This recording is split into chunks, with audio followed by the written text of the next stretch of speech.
അപ്പം ഇന്നിപ്പം ചേമ്പിൻ്റെ തണ്ട് തോരൻ വെക്കാൻ പോവുകയാണ്. അപ്പോൾ നമ്മുടെ വീട്ടിൽ തന്നെ ചേമ്പിൻ തണ്ടുണ്ട്, ചേമ്പുണ്ട്. പെട്ടി ചേമ്പാണ്, നമ്മൾ അതിൻ്റെ തണ്ടാണ് തോരൻ വെക്കുന്നത്. ഇത് വേറൊരു സൈസ് ചേമ്പാണ്, ഇതിൻ്റെ ഇലയാണ് തോരൻ വെക്കുന്നത്. വിത്തുണ്ടാകത്തില്ല ഇതിൽ, തോരൻ മാത്രമേ വെക്കത്തുള്ളൂ. ഇല തോരൻ മാത്രമേ ഇതിന് വെക്കത്തുള്ളൂ. കണ്ട, ഒരു ലൈറ്റ് പച്ച നിറമാണ്. ഇതിൻ്റെ തണ്ട് അച്ചാറിടും അല്ലേ, ഇതിൻ്റെ തണ്ട് അച്ചാറിടാൻ നല്ലതാണ്. അപ്പം നമുക്കിനി തോരൻ വെക്കുന്ന ചേമ്പിൻ്റെ തണ്ട് മുറിക്കാനായിട്ട് അമ്മ പോവുകയാണ്. ആ മറ്റേ ഇലയായിട്ട് കണ്ട വ്യത്യാസമുണ്ട്, ഇതിന് ഇച്ചിരി വലിപ്പം കൂടുതലും ഉണ്ട്, ഒരു പച്ച നിറം കൂടുതലും ഉണ്ട് അല്ലേ. കണ്ട, മൂത്ത എടുക്കത്തില്ല, ഒരുവിധം എളുപ്പമായിട്ടുള്ള സൈസ് ചേമ്പിൻ്റെ തണ്ടാണ് നമ്മൾ തോരൻ വയ്ക്കാനായിട്ട് എടുക്കുന്നത്.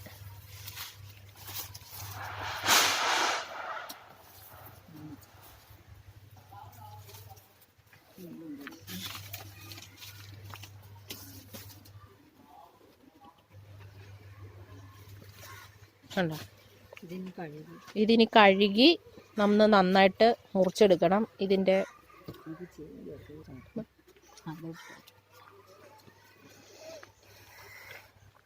അപ്പം നമുക്കിനി അതെങ്ങനെയാണ് അരിഞ്ഞ് തോരൻ വയ്ക്കുന്നതെന്ന് അമ്മ നമുക്ക് കാണിച്ചു തരും. ഇനിയിപ്പോൾ ഇത് നന്നായിട്ട് കഴുകിയെടുക്കണം.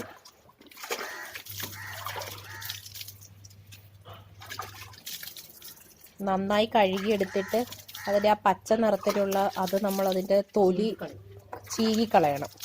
എന്നിട്ട് വേണം നമ്മളത് അരിഞ്ഞെടുക്കാനായിട്ട്. നന്നായിട്ട് കഴുകിയൊക്കെ എടുത്തിട്ടുണ്ട്.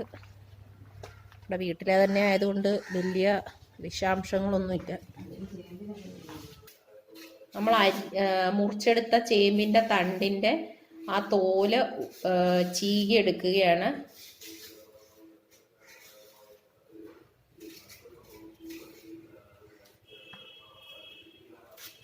ചീകിയെടുത്ത് ഇതേപോലെ ചെറിയ കഷ്ണങ്ങളായിട്ട് നുറുക്കി വയ്ക്കുക. എന്നിട്ട് ചെറുതായിട്ട് ഇത് അരിഞ്ഞെടുക്കണം.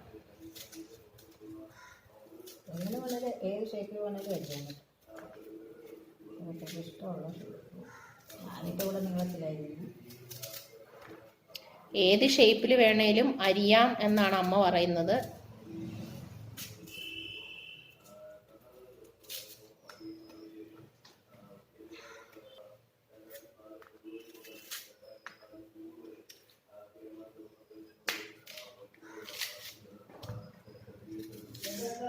അങ്ങനെ ഇത് മുഴുവൻ ചീകി എടുത്തിട്ട് ബാക്കി അരിയുന്നത് കാണിക്കാം. ഇപ്പം ഇത് മുഴുവനും ചെറിയ ക്യൂബ് പോലെ കഷ്ണങ്ങളാക്കി എടുത്തിട്ടുണ്ട്. ഇനി നമുക്ക് ഇത് തോരന് വേണ്ടിയിട്ട് അരിയാം. അത് എങ്ങനെയാന്ന് ഇപ്പം അമ്മ പറയും. പറ, എങ്ങനെ വട്ടത്തിൽ അരിയാം, നീളത്തിൽ അരിയാം, ഇങ്ങനെ ഇഷ്ടമുള്ളതാണ്. ഞാനിപ്പോൾ ഇങ്ങനെയാണ് അരിയുന്നത്. നമുക്ക് ഏതാണോ നമുക്ക് എളുപ്പമെന്ന് തോന്നുന്ന ആ രീതിയിൽ ചെറുതായിട്ട് അരിയുക.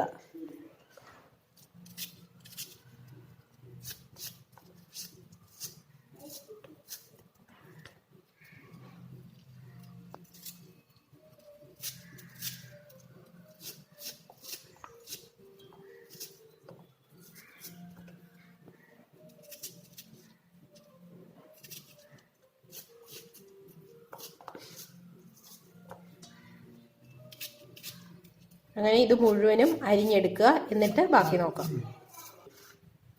ഇപ്പം ഇത് മുഴുവനും അരിഞ്ഞു കഴിഞ്ഞു. ഇനി നമുക്ക് ഇത് കുറച്ച് സമയം ഇതിൻ്റെ അകത്തെ ഉള്ളിലെ വെള്ളമെല്ലാം ഇറങ്ങാനായിട്ട് അല്പം ഉപ്പ് ഇടുകയാണ്. എന്നിട്ട് ഉപ്പ് പുരട്ടി ഇത് കുറച്ച് സമയം റെസ്റ്റ് ചെയ്യാൻ വെക്കുക. അപ്പം ഇതിനുള്ളിലെ വെള്ളമെല്ലാം നന്നായിട്ട് പുറത്തേക്ക് വരും. ഇനി ഇത് നമ്മൾ കഴുകത്തില്ല. ഇതിൻ്റെ അകത്തെ വെള്ളം നന്നായിട്ട് ഞെരടി ഉപ്പുമായിട്ട് പുരട്ടി വെക്കുമ്പം വെള്ളം പുറത്തേക്ക് ഇറങ്ങും. ആ വെള്ളം ഊറ്റിക്കളയത്തേ ഉള്ളൂ. അങ്ങനെ നന്നായിട്ട് നമുക്കിത് ഉപ്പ് പുരട്ടി കുറച്ച് സമയം റെസ്റ്റ് ചെയ്യാൻ വെക്കാം. ഇപ്പം തന്നെ അത് ഞെരടി കഴിഞ്ഞപ്പോൾ കണ്ടോ വെള്ളം അത് കുറച്ച് ചൊങ്ങുകയും ചെയ്തു. അതിൻ്റെ അകത്തെ വെള്ളം കുറേശ്ശെ ഇറങ്ങുകയും ചെയ്തു.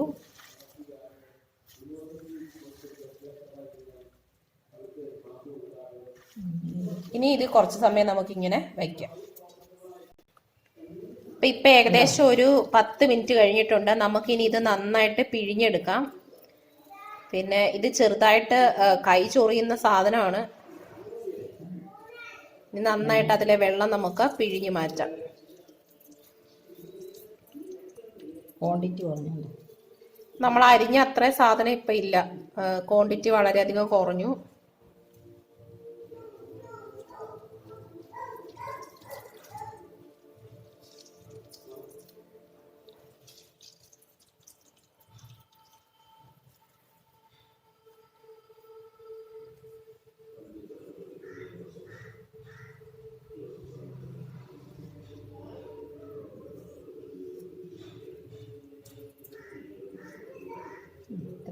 വെള്ളം അതിൽ നിന്ന് പിഴിഞ്ഞ് കിട്ടിയ വെള്ളമാണ് ഈ വെള്ളം, അല്ലെങ്കിൽ കുഴഞ്ഞു. നമുക്ക് ഇതെങ്ങനെയാണ് തോരൻ വെക്കുന്നത് നോക്കാം. അതിനായിട്ട് ഇപ്പം നമ്മൾ ഉപ്പിട്ട് പിഴിഞ്ഞ് വെച്ച ചേമ്പിന്റെ തണ്ട്, ഇനി നമ്മൾ ഇതെല്ലാം ഒതുക്കി അവസാനം മാത്രമേ ഉപ്പൊന്ന് ടേസ്റ്റ് ചെയ്ത് നോക്കാതെ. കാരണം നമ്മൾ ഉപ്പിട്ട് പിഴിഞ്ഞായതുകൊണ്ട് ഇതിന് ഉപ്പിന്റെ ടേസ്റ്റ് ഉണ്ട്.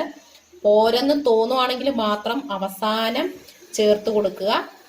പിന്നെ അരപ്പിന് വേണ്ട സാധനങ്ങൾ: തേങ്ങ, ചെറിയ ഉള്ളി 1-2 എണ്ണം, വെളുത്തുള്ളി 1 എണ്ണം, പിന്നെ എരിവിന് പച്ചമുളക് ആണെങ്കിൽ അത്, കാന്താരി ആണെങ്കിൽ അത്, കറിവേപ്പില, ഇത്ര ഒരല്പം മഞ്ഞൾ പൊടിയും കൂടെ ചേർത്ത് നന്നായിട്ട് ഒതുക്കി, വെറുതെ ഒന്ന് ഒതുക്കിയെടുത്താൽ മാത്രം മതി, അരഞ്ഞു പോകരുത്. ഒതുക്കിയെടുത്ത അരപ്പ്, വെള്ളം ചേർക്കാതെ ഒതുക്കിയെടുത്ത തേങ്ങ അരപ്പ്. അരപ്പിലേക്ക് വേണ്ടത് ഒന്നുകൂടെ പറയാം: തേങ്ങ, അല്പം മഞ്ഞൾ പൊടി, കറിവേപ്പില, എരിവിന് ആവശ്യത്തിന് പച്ചമുളക്, കാന്താരി ഏതാന്ന് വെച്ചാൽ അത്, ചെറിയ ഉള്ളി 1-2 എണ്ണം, ഒരു വെളുത്തുള്ളി. ഇനി നമുക്ക് ഇതെങ്ങനെ തോരൻ വെക്കുന്നത് നോക്കാം. ഇപ്പൊ തോരൻ വെക്കാനായിട്ട് ഇവിടെ ഒരു നോൺ സ്റ്റിക്കിന്റെ പാൻ വെച്ചിട്ടുണ്ട്. പാൻ ചൂടായി കഴിയുമ്പം അതിലേക്ക് നമുക്ക് അല്പം വെളിച്ചെണ്ണ ഒഴിച്ചു കൊടുക്കാം. 1 ടീസ്പൂൺ വെളിച്ചെണ്ണ ഒഴിച്ചു കൊടുത്തിട്ടുണ്ട്.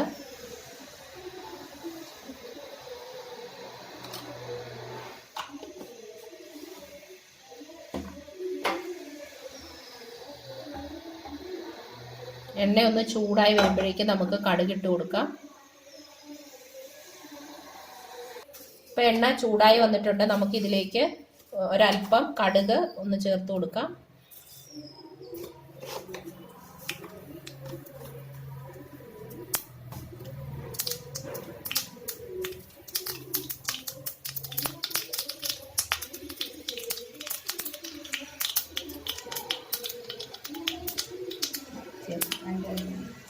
ഇനി അടുത്തതായിട്ട് നമ്മൾ ഉപ്പിട്ട് നന്നായിട്ട് പിഴിഞ്ഞെടുത്തിരിക്കുന്ന ചേമ്പിന്റെ തണ്ട് അതിലേക്ക് തീ കുറച്ചതിന് ശേഷം, സിമ്മിലിട്ടതിന് ശേഷം നമുക്കത് ചേർത്ത് കൊടുക്കാം.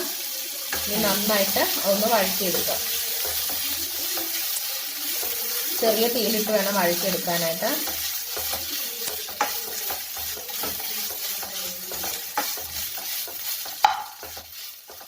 നമ്മൾ ഈ വെള്ളം പിഴിഞ്ഞെടുക്കുന്ന എന്തിനാന്ന് വെച്ചാൽ ഇതിൽ വെള്ളത്തിന്റെ അംശം ഇരുന്ന് കഴിയുമ്പം ഇത് വല്ലാണ്ട് അങ്ങ് കുഴഞ്ഞു പോകും. അതിനാണ് നമ്മൾ ഉപ്പിട്ട് അതിന്റെ വെള്ളം പിഴിഞ്ഞു കളയുന്നത്.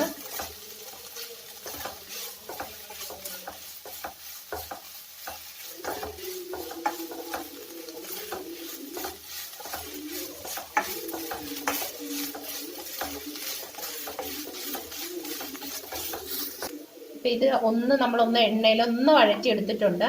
ഇനി ഇതിന്റെ മുകളിലേക്ക് നമുക്ക് അരപ്പ് ചേർത്ത് കൊടുക്കാം.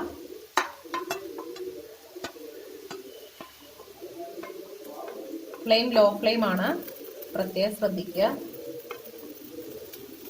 അരപ്പ് മുകളിലിട്ട് നമുക്ക് ഇതൊന്ന് അടച്ചു വെച്ച് ഒന്ന് വേവിക്കാം. തീ ലോ ഫ്ലെയിമിൽ ഇടുക. ഇനി അടച്ചു വെച്ച് നമുക്കൊന്ന് വേവിച്ചെടുക്കാം.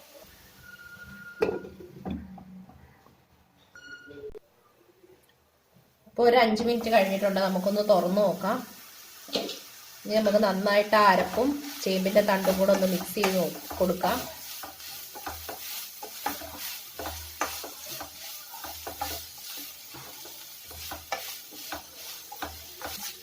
അപ്പൊ നമ്മുടെ ചേമ്പിൻ തണ്ട് തോരൻ റെഡി ആയിട്ടുണ്ട്. ഉപ്പ് വേണോന്ന് ഈ സമയത്ത് നിങ്ങൾ നോക്കുക. ഉപ്പിന്റെ ആവശ്യം വരത്തില്ല, കാരണം ചേമ്പിന്റെ തണ്ട് ഉപ്പിട്ട് പിഴിഞ്ഞായതുകൊണ്ട് ഉപ്പുണ്ട്. അപ്പൊ ഇവിടെ ഞങ്ങളിപ്പോ എക്സ്ട്രാ ഉപ്പ് ചേർക്കുന്നില്ല, ഉപ്പുണ്ട് ആവശ്യത്തിന്. അപ്പൊ നമുക്കിനി ഇതൊരു തീ ഓഫ് ചെയ്തതിന് ശേഷം ഒരു ബൗളിലേക്ക് മാറ്റാം.